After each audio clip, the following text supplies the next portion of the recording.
Broadcasting live from the Business RadioX studios in Atlanta, Georgia, it's time for High Velocity Radio. Welcome to the High Velocity Radio Show, where we celebrate top performers producing better results in less time. Stone Payton, Lee Cantor here with you this morning. Lee, this is going to be a fantastic segment. Please join me in welcoming to the broadcast the leadership team with Elemental Churches. How are you, gentlemen? Hey, we're doing great. Great. Thank you. Thanks for having us, man. Well, let's kick this off. The president of Elemental Churches, Dave Workman. Dave, why don't you tell us a little bit about Elemental Churches? How you serving folks? Well, the main thing that we do is work with churches, and I'm sure that some of your listeners think, all right, so what does a church have to do with being a business entrepreneur and so forth? But organizations are organizations. And so after being part of a mega church here in Cincinnati, Ohio for 30 years, we launched a consulting group to help churches grow, help them get healthy, help them organizationally. We like to think of ourselves as doing organizational discipleship. How about that? It sounds on brand. That's a good move there. Now, talk about when your clients are churches, do they have unique challenges that maybe traditional businesses don't have?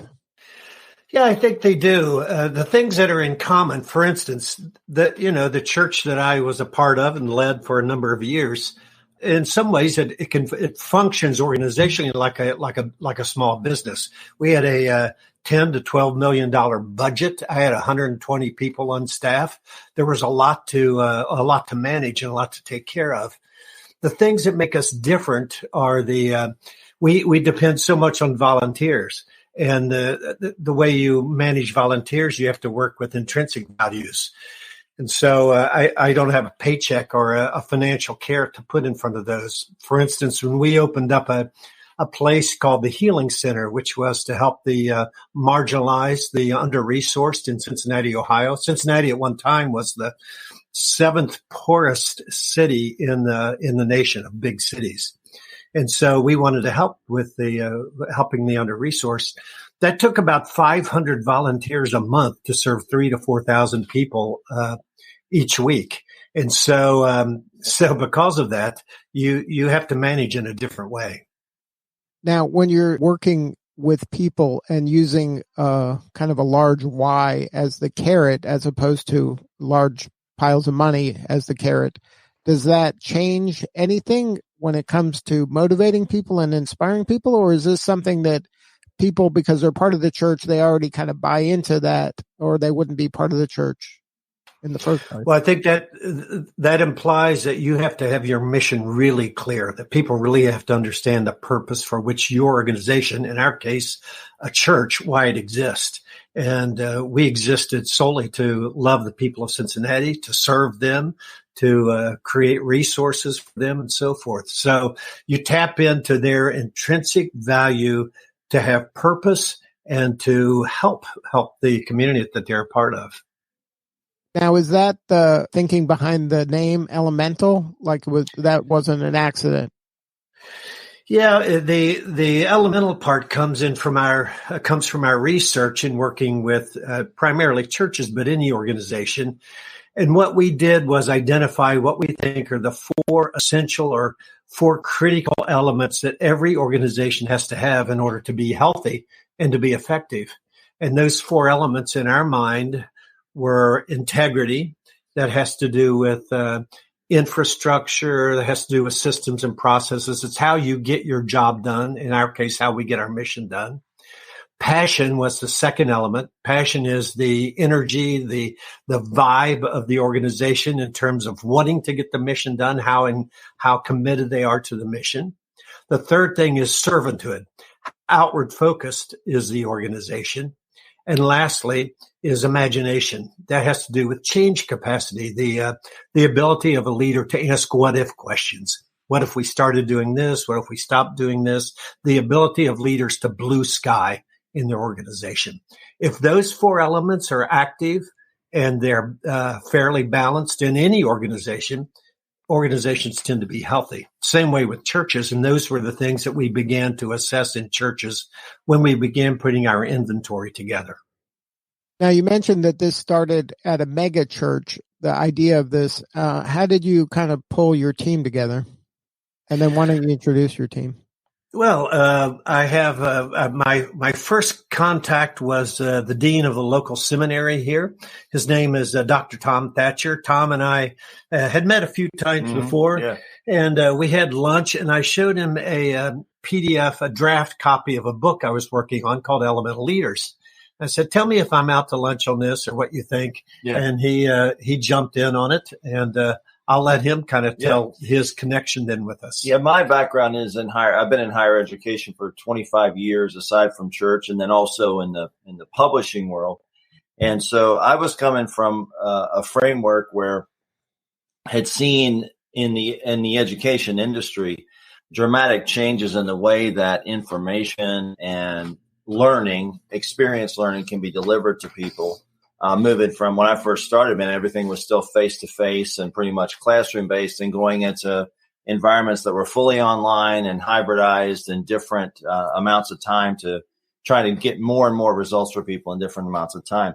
So when Dave and I first began talking about this fourfold model that he just mentioned, he showed me his book, and we were also talking about starting a consulting group that would make consulting and information more accessible to the broadest number of organizations. So in church world, we give a lot of thought to the big churches that are around in different cities, but 95% of churches in the U.S. are less than 300 members. So most of them are very resource strapped. They operate much more like small businesses than, the big corporations that tend to capture your attention on the stock market. And what that means is that the very large majority of them don't have any kind of access to consulting or any kind of outside help because they just can't afford it. So we began talking about, are there ways we can deliver the experience and the information of that you would typically pay a consultant a lot of face-to-face time for, through channels that would be more team-based, that would use more distance learning models, and now more recently gamification models, so that we could reach organizations that really just normally would not have access to that type of help. So that's the side I kind of bring into it when I came in, looking at how we get that data, how we structure experiences that maybe a smaller organization that doesn't have a big budget can still get the benefit of a consulting experience without the normal price.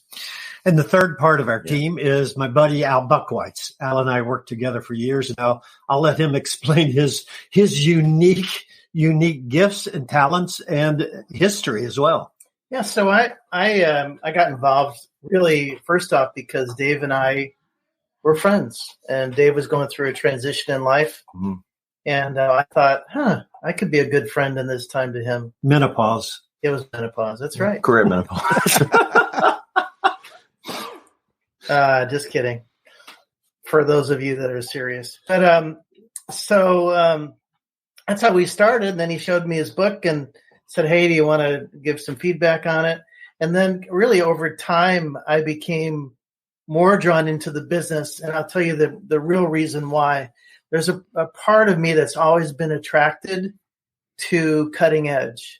I've always been attracted to disruptive business ideas, disruptive concepts, not because I'm trying to disrupt, but because I think that many times we get stuck in ruts and we do things the same old way.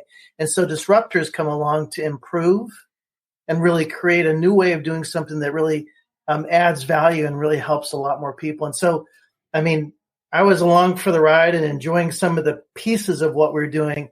And then honestly, when I saw the focus game, the focus strategic planning tool that's gamified, I thought, whoa, this really represents something significant. So that's how I got here. So now let's talk a little bit more about focus. How does that come into play? And you mentioned that your target are these smaller churches of 300 or so members. That would have, I would think, its own challenges when they are that small, as opposed to some of these mega churches that have bigger budgets and kind of bigger teams. Yeah. So I would say once we discovered this idea of gamified tools, we thought, yes, that the small churches are indeed one of our targets, but we found that really our target is really much broader than that. Our target is anyone that doesn't know how to lead a strategic planning experience and really needs some outside help. I mean, that really represents our target. So that includes small churches, Lee, but it includes sub-teams in all different size churches, or any organization that needs a tool that's going to not only create an outcome, which would be a strategic plan, but a tool that brings learning into the middle of the experience. So it's really a double-edged sword. It's both learning and output. I call it really learning by doing, which really represents a really cool approach to helping everyone broadly in the area of strategic planning. The need that we saw, Lee, was after we would take churches through our assessment process, our inventory, it would come with at the end of 10 to 12 weeks of online consultation, it would come with maybe an 8 to 12 page report with perhaps 5 or 6 recommendations. And we would see pastors or boards of churches just kind of glaze over like, wow, we don't even know where to start with this. So sometimes we'd be called back to spend a day walking their staff through a strategic planning process. And that's not really cost-effective for the church. And so that led us to the idea of if we could gamify a process for strategic planning, that would be fantastic. And so we spent a year in development and actually beta tested it with churches all around the country and came up with about a 6-hour game for up to 12 players. And by the time they finish, they have a game plan with 4 distinct goals that they've established, with 4 strategies per goal, with ownership and timelines all built into the process. Now, what is the pain that these constituents are having where they're like, you know what, we got to call the elemental people to begin with? Like, what's the genesis of the kind of how the relationships begin? Well, it can be any number of things and typical of small businesses as well. In churches, they can plateau or they can begin to decline depending on the changing demographics of their community or the city they're in. It can be any number of things. It could be staffing issues. It could be quality control issues. It could be kind of mission drift where they've kind of lost their reason to be.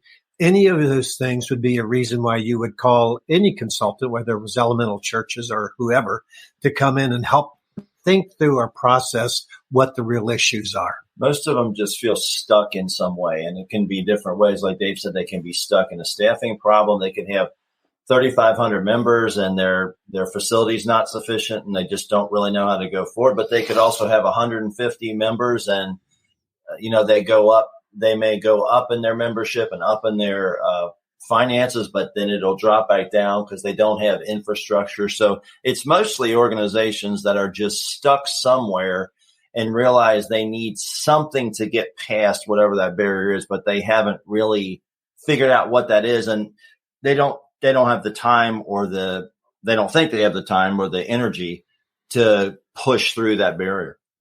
Now, when they're having this kind of, they feel like something is out of sync or there's a plateau or there's some challenges, do churches, do the leadership of churches feel like this is something I have to solve myself, or do I go to my team internally before even kind of considering an outside resource? Well, interesting that all the tools that we have developed in the inventory itself that takes them through those 4 elements, all of our stuff is team based. And so, we're not real, hip to the solo pastor or the all powerful CEO model. We love the idea of team learning, team based, discovery, organizational self-discovery. So it depends. It depends on the personality of the leader and their leadership team, or in smaller churches, it might be their board or whatever it is. A huge distinctive with churches, and the same as with schools where I came out of, and obviously in any not-for-profit, is that they're all not-for-profits, which means nobody owns them. So you never can have a situation where sometimes you have personalities. Some pastors have personalities that they pretty much rule the roost, but you don't have a situation where one person can just walk in one day and say, hey, we're going to go this entirely different direction. It's a much slower process and a very challenging business cycle because the decision-making processes can take months. Whereas in a typical smaller business or even a larger one, depending on their infrastructure, individuals can move much, much more rapidly. So normally the organizations we're working with are always dealing with a team of people with very diverse backgrounds. Some of them are typically professionals at what they do.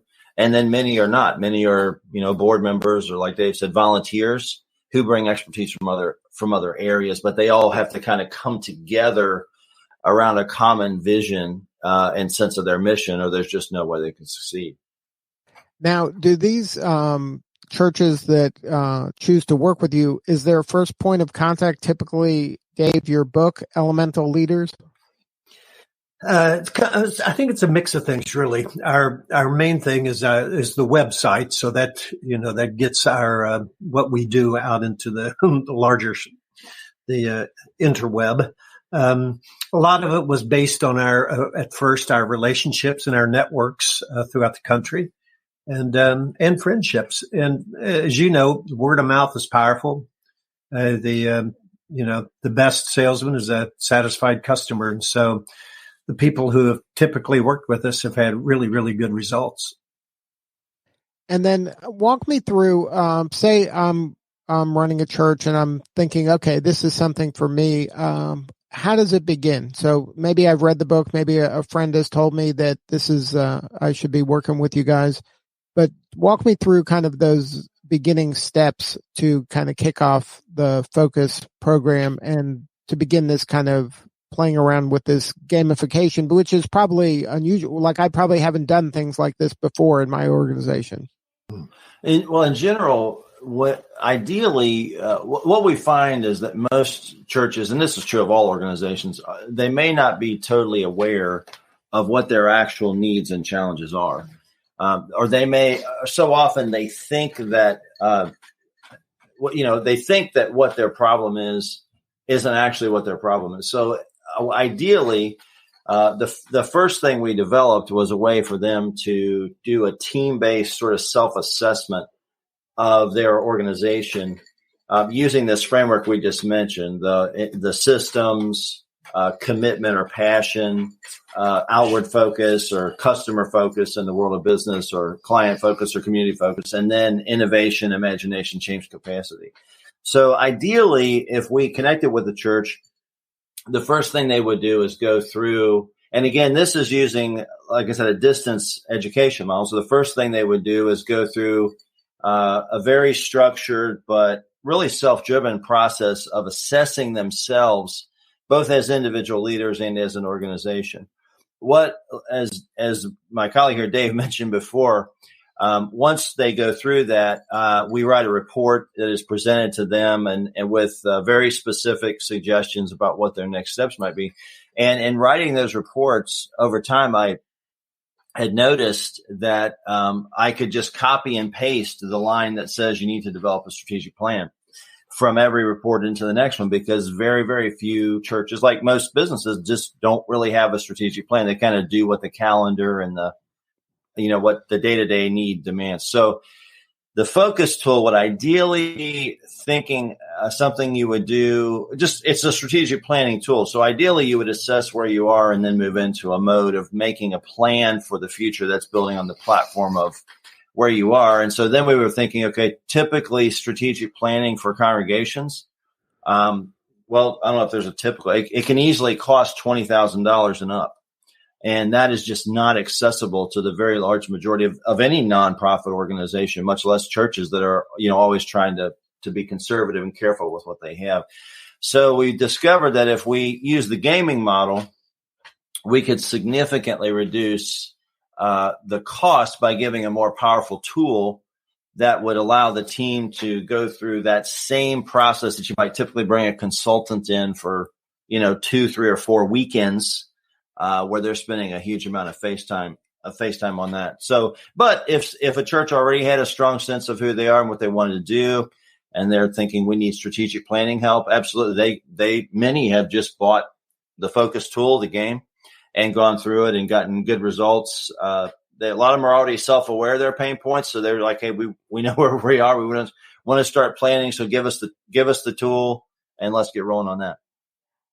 But this is something that if they do kind of buy into the whole thing, at the end of this, they're getting really actionable next steps that they can implement pretty quickly after they've gone through the process. Oh yeah. Well, yeah. The goal of the game, like with any game, you win the game when you actually have, as Dave said, a functional 12 to 24 month on paper plan. It's not a huge, robust thing that's going to be, like what a university would have. It's going to be 100 pages, but very typical of what like a small business would have, where you have your 4 goals for the year or the period, and then you have 4 strategies under each one, and dates, and who's gonna do what. But again, the gaming process accelerates a lot of that conversation because it simplifies it. So they do it. Yeah, they do end up with that. And then is this something they should be revisiting every couple years, or like how often should they kind of have maintenance with this? Well, the primary idea of the focus game is a 12 to 18 month or so strategic plan. So what do you want to get done in the next year to year and a half? We develop refill kits for the pieces that they write on, and it's highly interactive. There's a lot of pieces to it, and it's fun to do. It forces engagement, forces interaction, and it's designed to kind of lower the domineering voice in a team so that everybody has a voice. And when everybody has a voice, there's higher ownership in the process. So it works really well. And we've already had people buying the refill kits so they can use it the following year or within 2 years. Can you share a story maybe of a church, you don't have to name its name, but of something that kind of had really explosive growth, or they were really kind of blown away by the exercise? Yeah, as a matter of fact, on the website at elementalchurches.com, we have a whole list of results of people who have written in and said, hey, this happened, that happened, and so forth. A smaller church recently told us that they had, after doing the inventory, the Elemental Churches inventory, they had the best year they had ever had in every way. So that meant in terms of growth and effectiveness and impact, and in the ministry to the poor that they use. Who was the guy that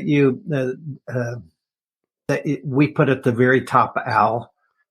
Oh, from Arizona. Wasn't he from Arizona? Yeah, I think it was I think it might have been a Lutheran church. Yes, roughly around 500 or 600 people who used focus. Yeah, and who struggled.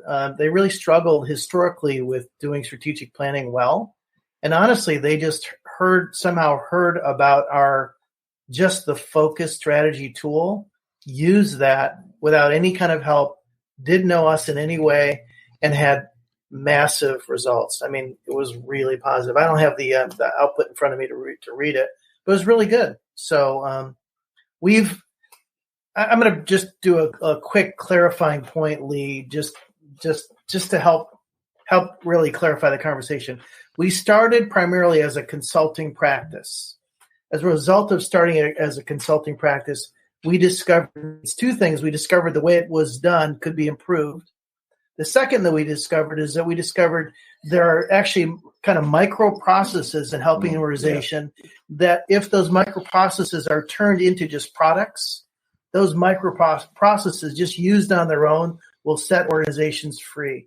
And then we found that we can not only design kind of an interventive system for someone that's stuck, but we can use our consulting skills combined with the products to create a blended experience that has both some consulting expertise in it and then what I would call consulting expertise in a box. In other words, this enables us to help people that we never see, we never meet, because all of our intellectual capital is dropped into this box that you can buy online and take it home, open the box and play it. and suddenly you've learned how to strategic plan based on our years and years of experience, and yet it only costs you $379 instead of spending $2,000 to have us come in for a day. Is that helpful? I mean, I hope that captures it. Yeah, it seems like you have something for churches of all sizes and needs, and it kind of flexes to whatever their situation is. Yeah, it really does. And really, it's. I think that's part of I think where we're going, and not just organizationally, but even culturally. People are looking for apps to help them to do things. Right? There's skills you can get out of apps. In this case, there's a game you can play. So the idea is, how do you take what you know and package it in a way that it's an experience, and that experience creates learning and it creates outcomes in a way that really hasn't been done in the past. It's really cool. So instead of reading, like, for instance, reading a book about strategic planning, you don't need to read the book. You don't need a coach. You don't need a consultant. Play the game, and over time you'll become an expert. Yeah. And in the meantime, you'll be creating great outputs for your team. Right. Not only will you become an expert about the theory behind it, you're creating the action steps specifically for your needs. Yes. Well put, Lee. Thanks. Yeah. If somebody wanted to learn more and get more information, you mentioned a website. Is that the best way to get a hold of you guys? That is the best way, yes. All our contact information is there, and pages that explain exactly how the different tools work. For instance, we just came out with a new tool called Vibe, and part of that is just helping church leadership teams recognize the first impressions that their website and their church gives off. And that goes for any organization. If you're in retail and people have a bad experience in your store, they're not coming back. Well, it's the same way with churches. And psychologists tell us that within 7 seconds, people form a first impression. That's pretty much organizationally true, too, I think. And so we developed kind of a secret shopper game-like tool where the leadership team or whatever department is going through it takes on the guise of a secret shopper of 4 different avatars, and they try to see their church, their website through the eyes of either a 30-year-old single woman up to a 60-year-old 12-stepper. Part of what we're doing, Lee, which is part of the mystery and or the magic behind L&L churches, is we're testing models with a unique group. But our intention is to take these ideas and translate them into business. In other words, we've got strategic planning for churches that's really geared that way based on the unique needs. But we plan to take these tool ideas, and we think small business could benefit from it as well. So we're playing with how we'd like to do that. But you can see in your own mind, I'm sure, how this kind of approach could work for multiple contexts, not just churches. Yeah. Absolutely. A lot of organizations struggle. Well, I've been a gamer all my life. I'm a video gamer and have loved to play games always and played sports and that. So that makes sense to me. But a lot of churches and businesses don't think they think games are for fun time, and they don't really think of that as a serious thing. But the research is really showing that all games do is take an existing process and change the dynamic around how that process works. So games are just, whether you're playing Candyland or Yahtzee or tennis, it's just a way of causing people to interact in a certain way. So when you can take a process like strategic planning, vision casting, which very few organizations have a really viable vision statement of what they want to do or clarifying their values, when you can turn that into a process that controls and streamlines the way that people think and talk about something, you can actually get a result much, much quicker than going through just a random conversation that might take months to get something done that you can actually do in a day. And what Al is referring to, we actually have had a number of businesses and not-for-profits reach out and say, how could you guys adapt some of this to that environment? Because it's just surprising how much you can get done in a very quick time when you change the rules of engagement about how a process happens inside an organization. So if any of your listeners are just interested in what I've heard about gamification in the Wall Street Journal, what does that mean? Get on our website and shoot us an email, and we'd love to talk to you about how that works too. Right, because I imagine all of this can be kind of modified for any business. It doesn't have to be churches. It doesn't have to be servant-led organizations. Pretty much any business that has these needs, I'm sure you can adapt this gamification around their industry or their business. Absolutely.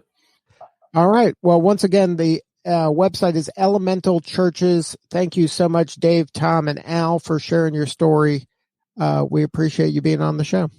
And thank you, Lee. All right. This is Lee Cantor for Stone Payton. We will see you all next time on High Velocity Radio.